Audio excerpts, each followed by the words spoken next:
What if I told you that the most unfortunate people in the age of splendor did not live outside the walls of the estates, but inside them? Behind the gilded gates of mansions, where every reception cost a fortune, hid an army of invisible people whose fate was predetermined from birth. They were the children of servants, born and raised in the shadows of great houses, doomed to a life without a name, without an education, and without hope for the future. Their stories are the quietest and most tragic dramas of the Gilded Age, an era of outward luxury and inner emptiness. Watch the video to the end to learn how the invisible children of the estates became the living embodiment of a golden cage for their mothers.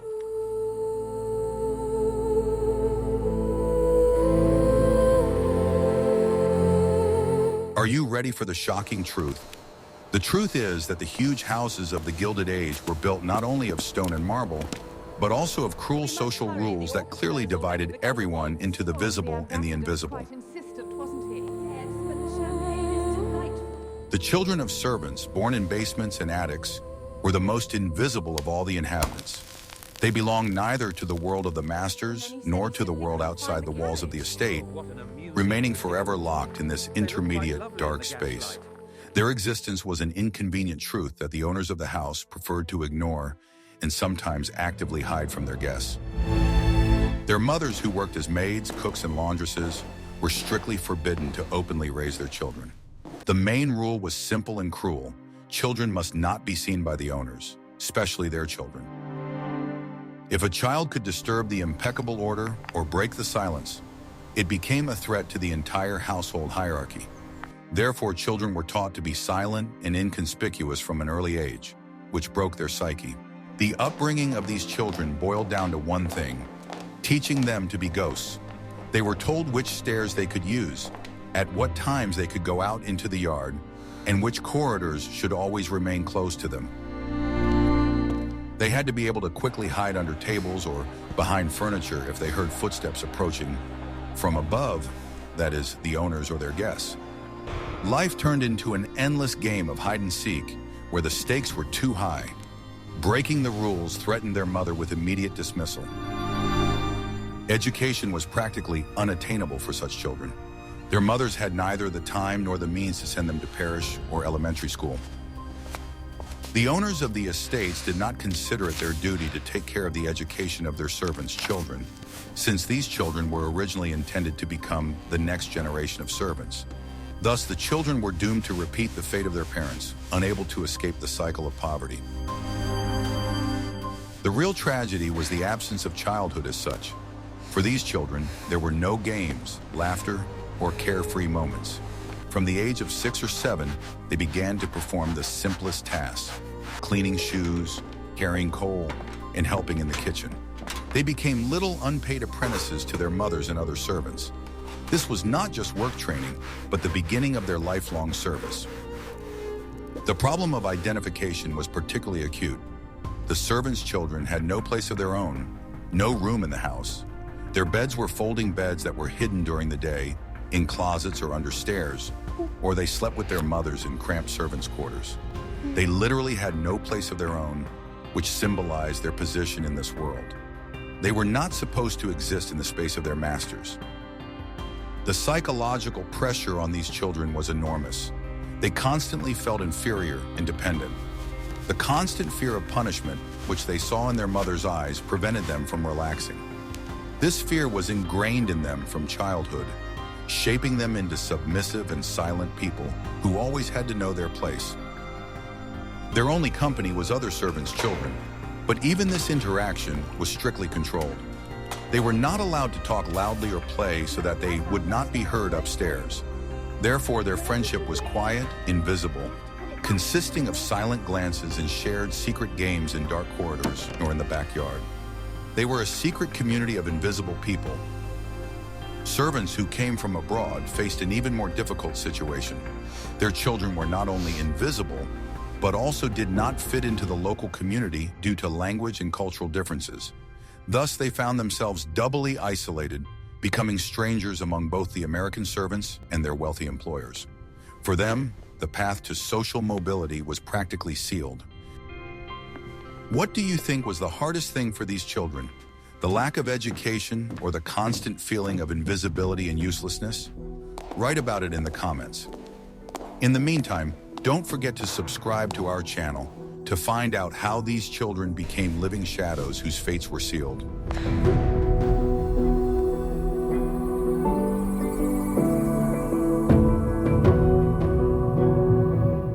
Want to know a secret that will change your life? The lives of servants' children began with terrifying uncertainty, which was their only inheritance. Their future was completely informal. Unlike the children of the masters, whose lives were planned down to the minute and depended on tutors, balls, and advantageous marriages, the children of servants had no plans except one: to serve. Their career growth was strictly linear and did not allow for any deviations. Boys usually started as errand boys or groom's assistants, while girls started as kitchen maids or maids' apprentices. It was a path that led to only one goal: to become a full-fledged servant in the same or another similar house. They were not required to have an education, only obedience and diligence. The doors that were open to the children of the owners were forever closed to the children of the servants. They never saw the teachers who came to give lessons, never read books from the owner's library, and never heard polite conversation. For them, there was only one school, the school of service, where lessons were held in the kitchen or laundry room. For them, service was not a choice, but their only chance of survival. It was the only way to secure a roof over their heads and food on the table, while remaining close to their mother, who was their only family. Leaving the estate meant ending up on the street without skills or support, so they clung to their place until the very end. As they grew older, their situation became even more difficult. As teenagers, they often moved into full-time servant positions, but with lower pay. They worked alongside adults, performing the same heavy duties, but were paid less because they were family and raised in the house. This exploitation was commonplace and socially acceptable. For girls, their fate was often predetermined. They became maids. Hard physical labor, long working days, and constant stress awaited them. Their lives were reduced to cleaning, washing, ironing, and maintaining cleanliness. At the same time, they could not have a personal life or ambitions. Boys, if they were lucky, could become footmen or valet assistants. These were more prestigious positions, but they required impeccable manners and absolute knowledge of etiquette. However, they were always reminded of their origins and never rose to the top of the hierarchy, which was reserved for pure servants hired from outside. The master's attitude towards them was ambivalent. On the one hand, they were ours and could be shown some leniency, sometimes giving them old clothes or leftovers from the table. On the other hand, they were a constant reminder of the dirty world of servants, and they were always kept at a distance so as not to break the illusion of dominance. The most frightening thing for them was the lack of identity. They were not members of the family, but they were not strangers either. Their surnames were often lost behind their mother's names and the positions they held. They were simply the cook's son or the maid's daughter, which forever erased their personal boundaries. Stay quiet as a mouse, child. This invisible life left a deep mark on their personalities, shaping them into people who were constantly submissive and eager to please. They grew up feeling that their main goal was not to have their own desires, but to fulfill those of others. How do you think this atmosphere of constant fear and invisibility affected their future lives? In the next chapter, we will talk about the most closely guarded secret of the estates.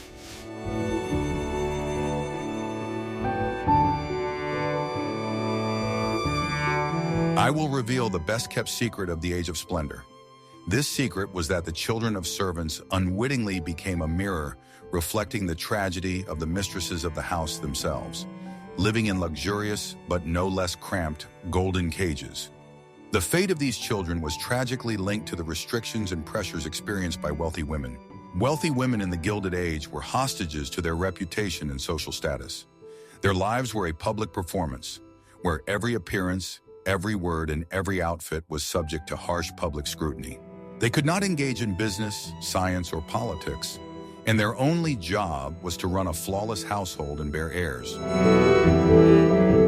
In this context, the presence of unplanned children of servants was a constant threat to the impeccable facade of the home.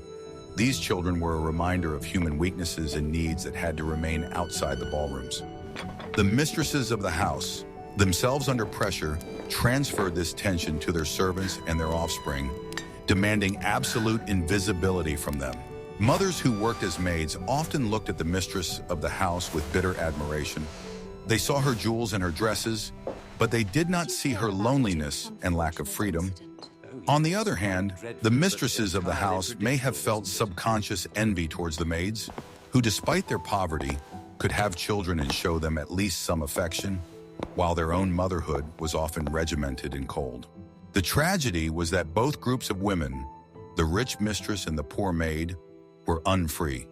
The mistress was tied to wealth, reputation, and social obligations, while the maid was tied to poverty, physical labor, and humiliating dependence.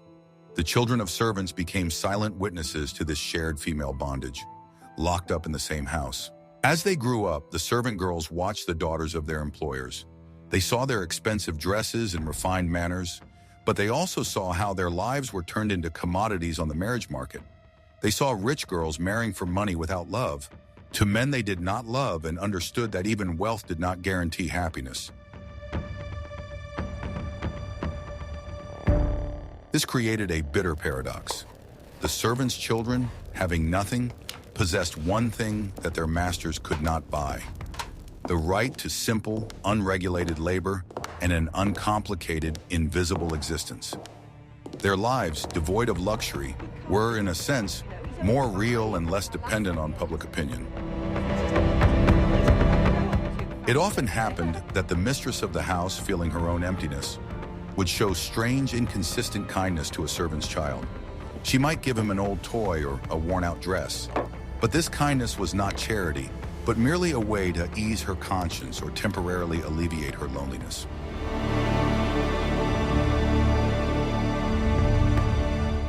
These children thus became a living symbol of the fact that the beauty and wealth of the age of splendor were only a thin layer of gilding on a very fragile and rigid social structure. They were a silent accusation against a system that exploited everyone, regardless of status. Their silence was louder than any protest.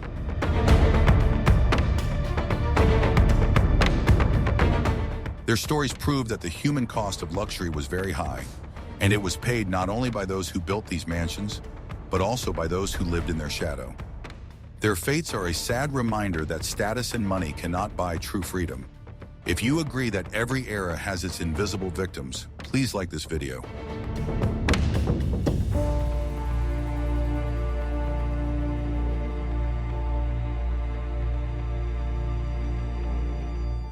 What happens in the shadows always remains invisible to the outside world, but is of great importance to the entire system. The space where the servants' children lived was a world of shadows, located at the intersection of basements, attics, and narrow service corridors. It was a special geography of the house that was never shown to guests, but where all the real work was done. Basements and semi-basements were their main habitat. There were kitchens, laundries, coal storage rooms, and wine cellars. These were damp, poorly lit rooms that always smelled of soap, coal, and food. For small children, this world was both a playground and a prison where they had to remain unnoticed. The attics, located under the roof, served as bedrooms for the servants. In summer, it was unbearably hot there, and in winter, it was terribly cold. The servants' children often shared these cramped, stuffy rooms with their mothers, and it was the only place where they could feel a little safe and alone. These rooms were the cheapest in the house. The service staircases and corridors were their only roads in this huge house. These staircases were narrow, steep, and hidden from the eyes of the owners. Servants and their children were strictly forbidden to use the main staircases, even for the quickest errands. This rule clearly symbolized their low place in the hierarchy. The servants' children knew every secret passage, every hidden door, and every creaky step in the house. They moved with such agility and silence that their presence could be felt but rarely seen. This knowledge of the inner labyrinth of the house made them indispensable but at the same time condemned them to a permanent existence in darkness. The world of their masters, located on the first two floors, was a closed, shining universe to them. They saw it only fleetingly when they brought food or cleaned the rooms. Luxurious living rooms, ballrooms, and dining tables were objects of almost mystical admiration and constant prohibition for them. Their invisible existence in these gloomy but necessary spaces was the price of the luxury of the Age of Splendor. Without their silent labor and quiet presence, this world of luxury simply could not exist. What element of this world of shadows do you think was most oppressive for their mothers?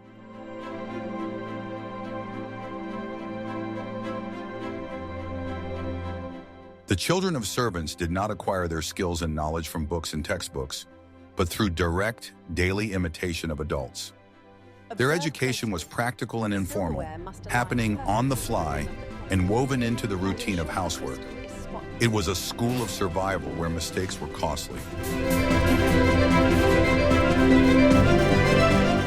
Girls learned from their mothers or senior maids. They watched how to make a bed properly, how to iron linen with perfect creases, how to clean silver so that it shone without a single spot. They memorized hundreds of unwritten rules about how to move around the house and interact with their employers. Boys learned skills from butlers, footmen, or grooms. They learned how to serve food correctly, open doors, care for horses, and maintain fires and fireplaces. They had to know the location of every item in the house so that they could instantly bring the necessary item at the first request of their masters.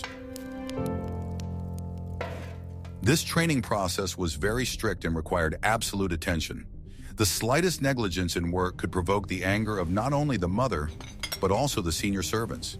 There was no room for leniency in the world of servants because their mistakes could affect the owner's attitude towards the entire staff. The main textbook for them was the life of the estate itself.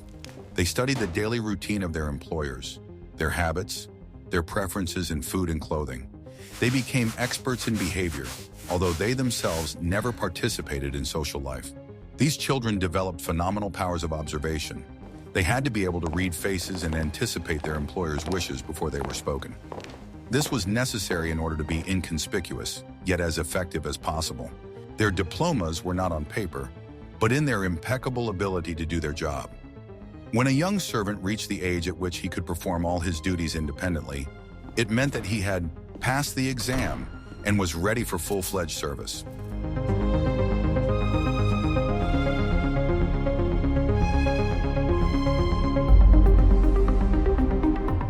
Guess what happened next? It happened to every servant child.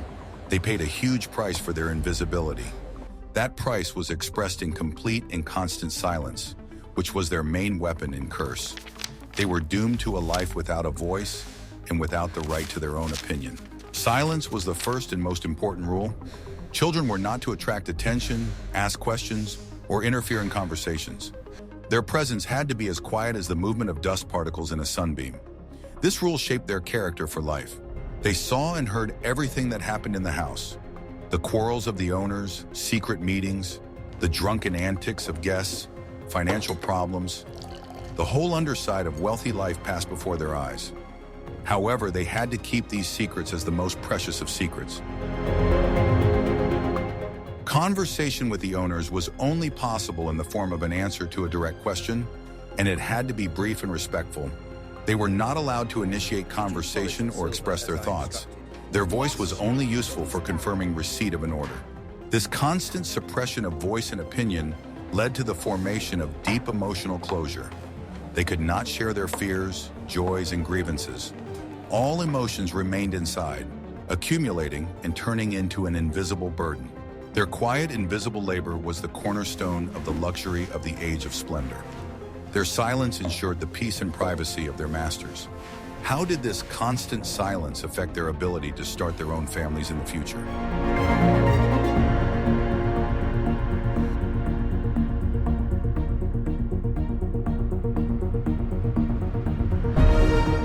The backyard of the estate was the only place that belonged, at least a little, to the servants' children.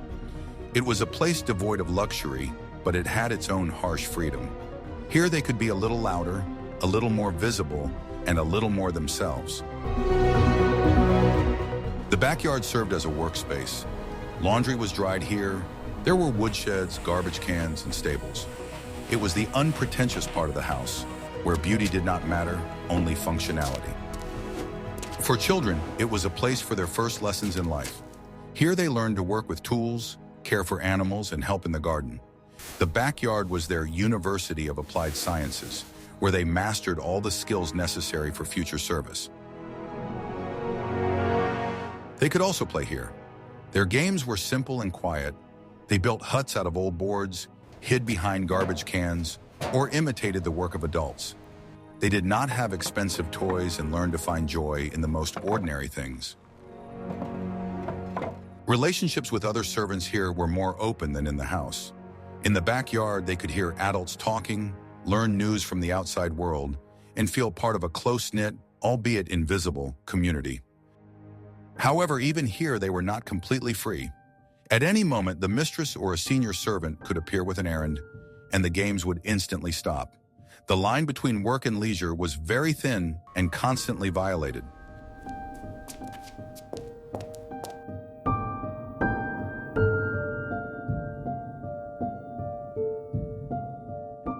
The children of servants living in the shadows were the most attentive witnesses to all the events in the great houses of the Age of Splendor. They saw not only public luxury, but also the hidden dramas that unfolded behind closed doors. They saw rich ladies returning from balls, tired but still keeping up appearances, and the sparkle fading from their eyes. They knew which of the masters drank heavily, which gambled away their money, and which were unhappy in their marriages. Their invisibility gave them a unique opportunity to observe everything without censorship.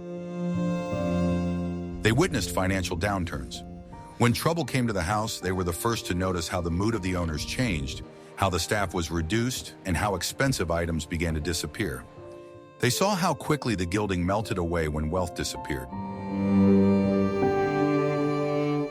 Family quarrels had a particularly strong effect on their psyche. They heard screams, breaking dishes, and angry voices, and this made them hide in their dark corners. They understood that even wealth could not guarantee peace and tranquility. These children became the keepers of family secrets. They knew about extramarital affairs, falsified documents, and hidden debts. This knowledge was a burden for them because they could not share it with anyone without putting their mothers at risk. By observing their employers, they received a kind of social education. They learned how to look, speak, and behave in high society. This knowledge was useless to them, but it gave them an understanding of how the world worked.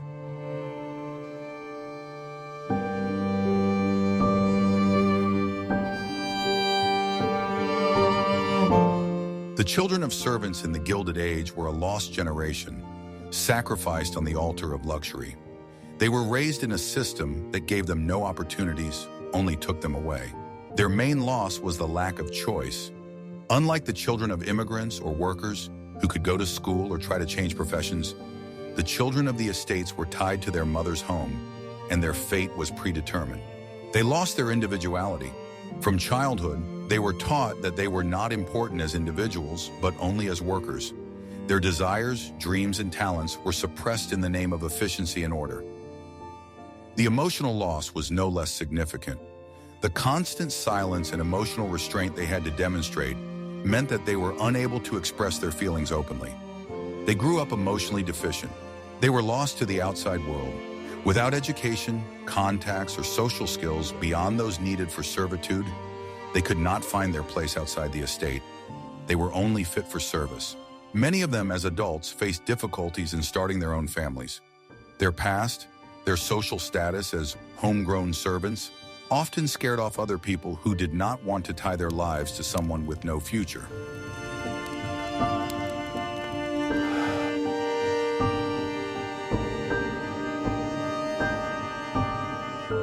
The last chance for servants' children to break out of the circle of invisibility was extremely small, but it did exist. It did not lie in wealth or a successful marriage, but in one of 3 rare opportunities that could change their fate. The first chance was to serve in a very progressive or religious family. Some employers, motivated by moral considerations, might allow servants' children to attend evening school or Sunday classes. This gave them a minimal education and the ability to read and write. The second chance was to work in a house with very few staff. In such cases, the servant's child could perform a wide variety of tasks, including those that required going into town and interacting with the outside world. This broadened their horizons and gave them more social skills. The third chance was a change of profession. Some boys, having learned from grooms how to care for horses, could go to work as city cab drivers or on farms. Girls, having mastered the culinary arts, could become assistant cooks in restaurants. These transitions were incredibly difficult. It took tremendous courage to leave the only world they knew and venture into the unknown, where there were no guarantees. Any such step was a huge risk. Mothers usually played a decisive role. If a mother was strong and intelligent enough, she could deliberately seek opportunities for her child outside the estate, sacrificing her own security. The outside world was often hostile to them. They bore the stigma of being servants, which limited their opportunities. People saw them only as servants, and they had to work twice as hard to prove their worth. Their success, if it happened, was quiet. They did not become millionaires or socialites. Their victory was to find a simple, honest job, rent a room, and never again be forced to hide in a closet.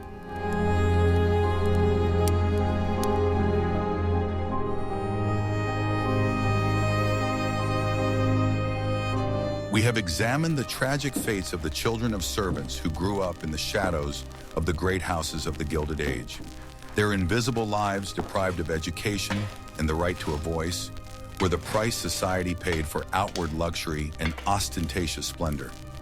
We have seen how their silent labor and eternal hiding were an integral part of the functioning of this era. Their stories are a reminder that even in the most glorious times, there are always those who live in complete shadow, whose destinies are broken by invisible walls. Which of the details of these children's lives that we have examined, lack of education, constant fear, or feeling invisible, do you find most tragic? Share your opinion in the comments, and don't forget to subscribe to our channel to immerse yourself in the untold stories of the past with us.